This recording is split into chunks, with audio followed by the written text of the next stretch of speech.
Happy New Year, everyone. It's Rob B with Rob D, and it's great to be back. And we are starting off strong this year with our predictions for 2021.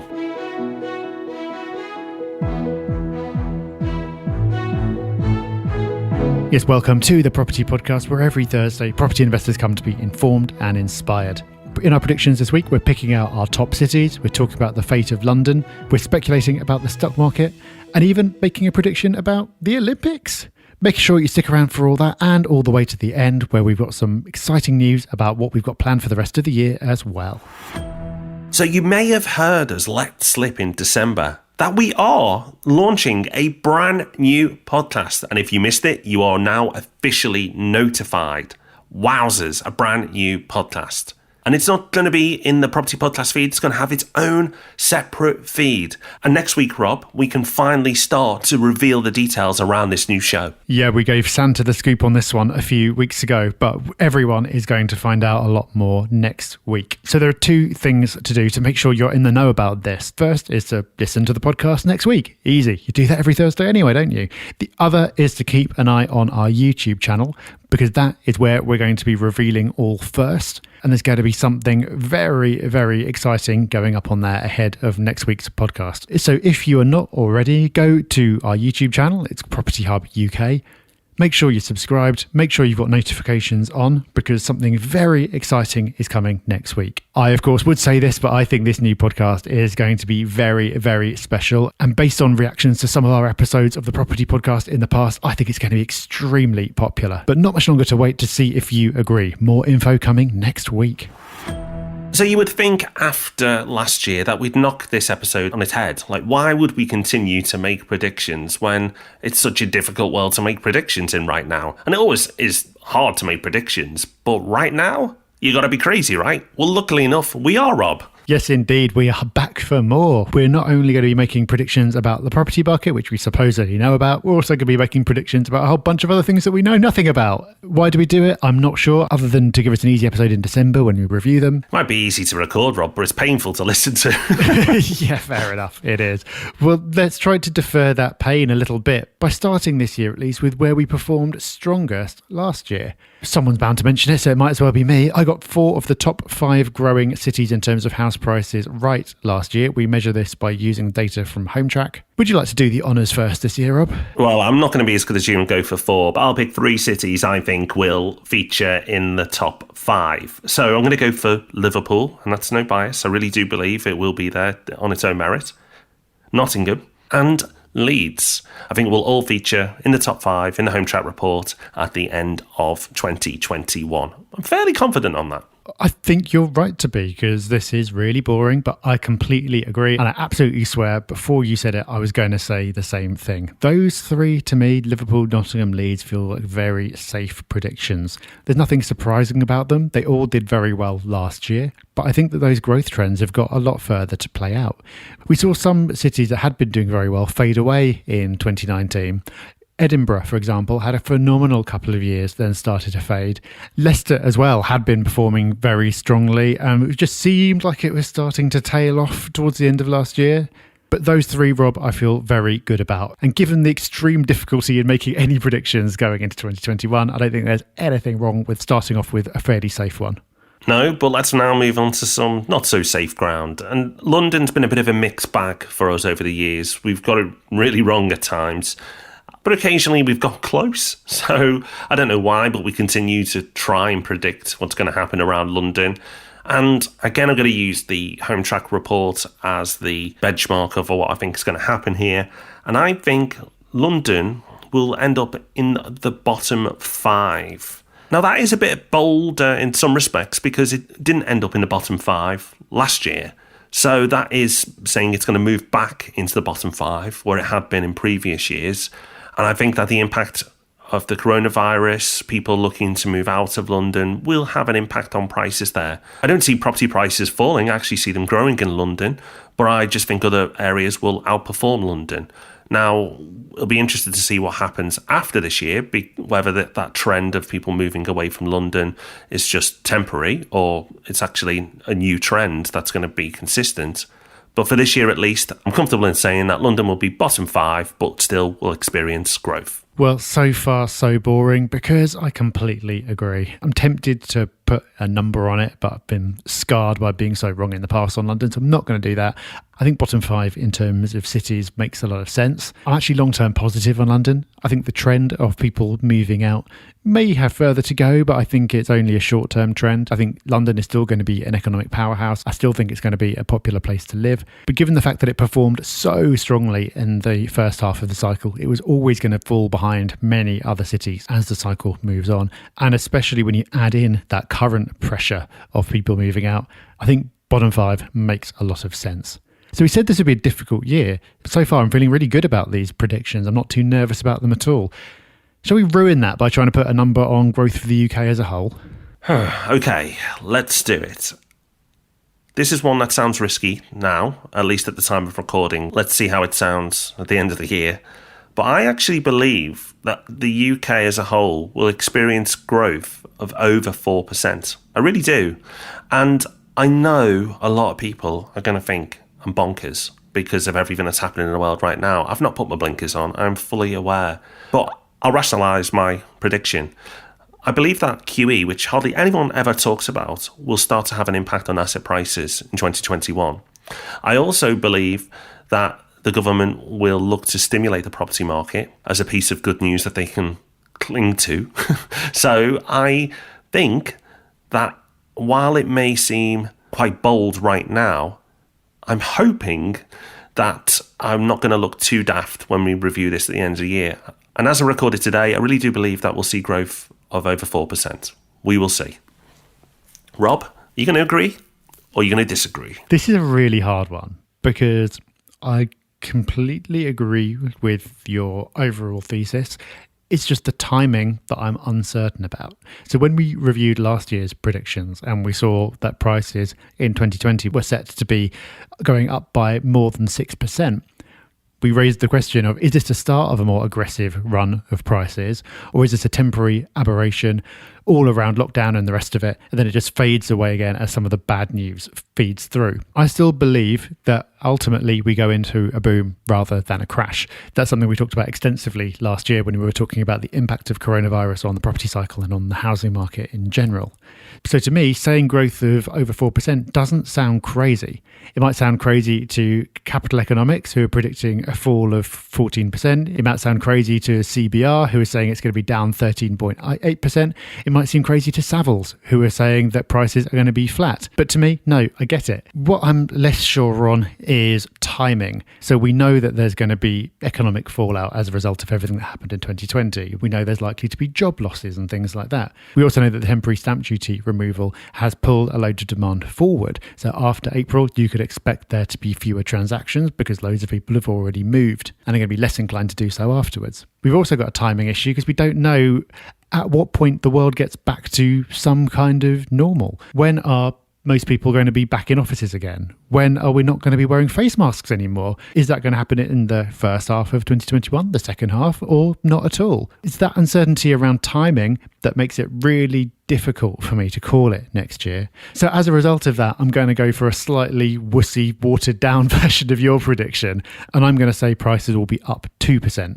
But as I referred to earlier, Rob, when talking about some of those other predictions that people have made, those are both relatively small numbers, but in the context of everything that's going on, they both count as bullish predictions. They do. Yeah, even plus 2% based on what everyone else is saying is bullish. So let's see. We've really stuck our necks out there. Maybe we've been a little bit safe with the first few predictions, but nobody can accuse us of being safe with that. Although, Rob, I am going to now play it safe because I'm going to hand it back over to you, because over the last few years, you've made predictions around the base rate. And actually, you've done reasonably well. You've got it wrong once, I think. But I think other than that, I think you've been right. So let's see if you can get another good year under your belt and give us your predictions for base rates. Yeah, I'm feeling pretty good about this one. Base rate is currently 0.1%.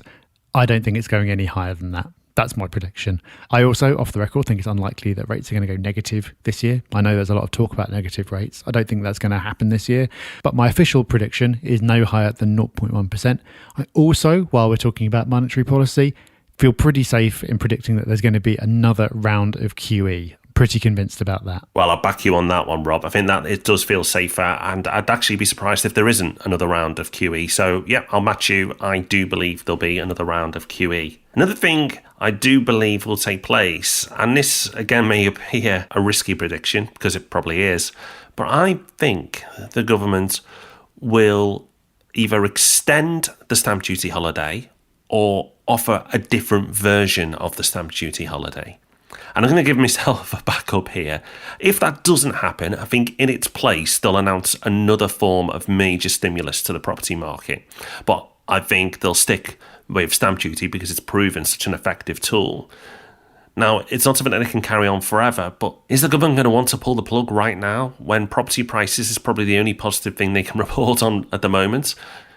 I'm not so sure that they want to do that. I'm not so sure that they want to end this good run for property prices. I think they're motivated to see them continue to rise. So while my prediction is clearly risky because they said it's going to end in March, I think something's going to happen that'll change that. Well, I'm not confident enough to join you in that prediction, but I see where you're coming from, and I can completely see why they'd want to add some form of stimulus in there. So we will see how that plays out. Okay, enough property. Let's get into the realm of things that we really know nothing about and try and do some of our fun predictions that we normally do towards the end. So we started doing stock market predictions over recent years. How about this year we do a higher or lower on the FTSE 100? So at the time of recording, it's standing at 6,560. Do you think it's going to end 2021 higher or lower than that number? I'm going to go higher. And the reason for that is the stimulus that's entered into the market. My concern around the prediction is the pound, actually, and how that performs. Because when the pound is weakened, then the FTSE strengthens because most of them are actually based outside of the UK that are in the FTSE 100, or a large proportion of them at least anyway. So for that reason, that makes me a little nervous because I'm really unsure. I have no idea, couldn't predict it either way what will happen with the pound. So that's the variable I'm concerned with. But all that said, and based that I actually don't really know what I'm talking about, I'm going to go with it still being in positive territory. Although, for someone who doesn't know what they're talking about, I've actually been right quite a lot about the stock market, even more so than the property market, which is bizarre. Yeah, you have. You've been really strong on that. So while I could disagree with you just to make it more interesting, that seems too much of a risk. And I've got no reason to disagree with you because I think what you're saying makes a lot of sense. I think the downside risks are pretty obvious. No one quite knows what's going to happen with the economy this year. But I do think there is a lot of upside as well in terms of people are raring to get out there and start spending again. And for the majority of people who've kept their jobs, their finances are in a much stronger position than they were a year ago. Now, yes, I know that that's all domestic. And like you said, quite rightly, most of the FTSE's earnings are outside the UK. But still, I think it all plays in. You've also got very accommodating monetary policy, as we've just talked about. So yeah, let's go with stock market higher. So next on the list, Rob, is Bitcoin. And I've made a few predictions around Bitcoin in the past, but I'm not feeling like I'm in the know this year. I'm going to read on Bitcoin. I don't feel strongly that it's going to move in one direction or another. But you've put Bitcoin on the list here. So what are you thinking? Yeah, I think this is a really interesting one. Because when we were recording at the very beginning of 2018, you predicted that the price of Bitcoin was going to crash. And you were right very, very quickly. I think it happened in February. And the reasons that you gave for that were spot on. And as far as I recall, the reasons boiled down to, well, my hairdresser's talking about it. It's being written about in the papers all the time. This looks like a bubble. And that was completely correct. In the last few months of 2020, Bitcoin's had another big run up. Bitcoin's gone from being worth about £8,500 in October to £14,500 at the time of recording. And in dollar terms, it's come close to breaching $20,000, which is psychologically an important number. You could therefore say, well, it's been another big run up, therefore it's going to crash again. But I don't think that's the case. To me, this feels very different because where is Bitcoin being written about now in the mainstream press? Who that you know is talking about it? It's not really happening. Yet that run-up's happened anyway. I think we're looking at a different type of buyer now. More and more institutions have been getting involved in it. This doesn't feel like it's people taking a punt and using it as something to speculate on. It feels like people who've seen the events of the last year and what governments have done in response to coronavirus and thinking, oh, I'm quite up for an alternative here. So I'm very tempted to say that I think Bitcoin is going to cross £20,000 by the end of 2021. I'm not. I'm going to wuss out of that. I'm going to say that it is going to be above £15,000 by the end of 2021, which is higher than it is now. But because of the run-up it's had over the last few months, I don't see that as a sort of higher lower as we did with the FTSE. Well, it could go either way. I think that's actually quite a positive statement about what Bitcoin's going to do. I think there's some really interesting observations there, Rob, around the money going into Bitcoin. And I consider myself one of those sensible investors, and I never got involved in Bitcoin at any point during the last surge. And you could say, well, you missed out, but I also missed out on the crash as well. The volatility of Bitcoin has always made me nervous. However, for the first time last year, I considered purchasing some Bitcoin because of the world's volatility and having a safe haven. I did move some small funds into gold for that very reason. I held off, but not for any particularly strong reason. Although, because it's now surged so much in the last few months, from sort of 8,000 to, as we record this, over 14,000, that does make me nervous, that volatility again. So I wonder if the sensible investors, whoever they are put off by that as well, or whether they're just accepting of it. I don't know the answer, and I'm not saying you're wrong. I just think it is an interesting market to watch.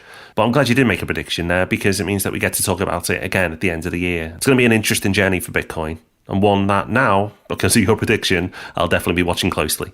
So last year, Rob, we did a sporting prediction around the Premier League, and I was very happy to be right that Liverpool won the Premier League. Now, I'm not going to force you into another football prediction because I know that's not your thing, and to be honest, I have no idea who's going to win the Premier League, so it's convenient for me too. But let's not end the trend. Let's look at the ultimate sporting event, the Olympics. It's been postponed. It's now scheduled for the summer of 2021. Will it go ahead? Okay, I have no idea. I've not been following it in the slightest. As I've already said, the timing of knowing what's going to play out in terms of restrictions being lifted is very hard to gauge. But I'm going to say yes, purely on the basis that a lot of money is at stake and a lot of corporate interests, I'm sure, will want it to go ahead. So I'm saying yes on this one. And I'm going to go yes, but watered down, which I know you didn't say that wouldn't be the case. You just said yes, so that covers all bases for you. But I'm actually going to say it will, but it'll be a watered down version. And what watered down looks like is very broad, isn't it? Which is great when you're making predictions, so that's useful for me. But actually, I think this prediction is a fun way of us really addressing, will the world get back to some normality in 2021? And of course, we are certainly hopeful of that. And based on my prediction, you can see what my thoughts are. Well, lots of predictions there, some of which I'm feeling pretty confident about, others not at all. But one further prediction that I do feel great about is that listeners of the Property Podcast will go on to have huge success in 2021. We absolutely love hearing your success stories and highlighting them on the show. So if you haven't already, please let us know when you have a win, big or small. If it's a cause for you to celebrate, we want to hear about it and celebrate with you. So you can find us on all the socials. We are at Property Hub UK, or you can leave us a review of the podcast wherever you listen. We love those as well. Just make sure you let us know. This week, a quick and simple one from John Boy of Bath, who left us a podcast review saying great info and got me started buying my first few properties. Awesome. If you don't want to get into property, listen to it anyway, as these guys' enthusiasm is infectious. I like the extra bits of self-improvement advice they slip in as well. Thank you, John. Love to hear that, and well done to you. So it's time for Hub Extra, the bit where we want to give you a little bit more. And that's backed up by the Property Hub email that goes out to all subscribers every single week. To get that wonderful email with even more Hub Extra goodiness, then make sure you sign up to the Property Hub website, which is absolutely free to do. So make sure you take advantage of that. But we make no apologies for reminding you this week that your Hub Extra really should be to keep an eye on our YouTube channel, because our YouTube channel on Property Hub this year is going to be massively leveled up. We're going to bring you more of what we've done, but also a lot of different types of videos as well. We've really invested in a big way in video production for 2021. So we're going to be bringing you tons and tons of content via YouTube. It will become our biggest content platform in 2021. So you don't want to be missing out. So make sure you're subscribed now and you hit that notification button, because without doing that, you stand to miss out on loads and loads of Property Hub goodness. There's going to be tons for you to get your teeth into. And of course, we're announcing in the next week on the YouTube channel first what our new exciting podcast project is all about. And while doing that, we'll also be notifying you of a new YouTube channel to be following. Sounds a bit mysterious now, but in the next 7 days, you're going to find out exactly what's happening. Yep, make sure you go and check that out. And make sure you keep listening to the Property Podcast. It's so good to be back for another year of the pod. And you know what else is great? Ask Rob and Rob is back next week as well. Yes, we've got 2 more questions for our listeners next Tuesday before we come back on Thursday to give our monthly market update. So I hope to see you back here for those. Until then, enjoy your week. Bye-bye. Bye-bye.